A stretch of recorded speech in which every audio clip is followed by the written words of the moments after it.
आता आपण संधिवात आणि आमवात ह्या दोघांच्या मधल्या वेदना कशा वेगळ्या असतात हेही बघूया. संधिवातामध्ये झीज असते आणि त्यामुळे ज्या वेळेला खूप कष्टाचं काम केलं जातं, जास्त चाललं जातं आणि सांध्यावरती एखाद्या वेळेस जास्त ताण पडतो, त्यावेळेला संधिवातातल्या वेदना दुखायला लागतात. ते सांधे जास्त दुखतात. आमवातामध्ये मात्र ह्याच्या नेमकं उलट घडतं.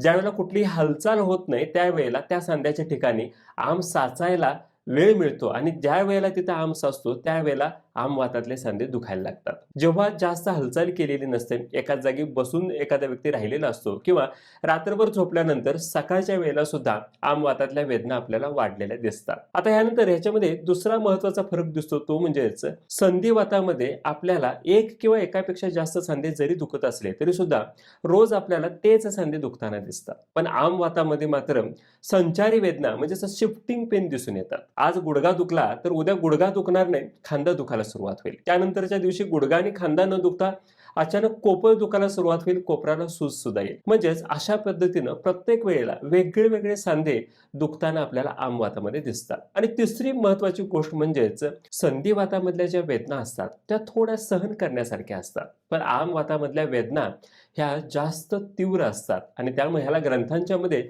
वृश्चिक दंशवत म्हणजेच विंचू चावल्यावरती जशा वेदना होतील, जवळपास तसाच त्रास आपल्याला ह्या आमवाताच्या सांधेदुखीमध्ये झालेला दिसतो.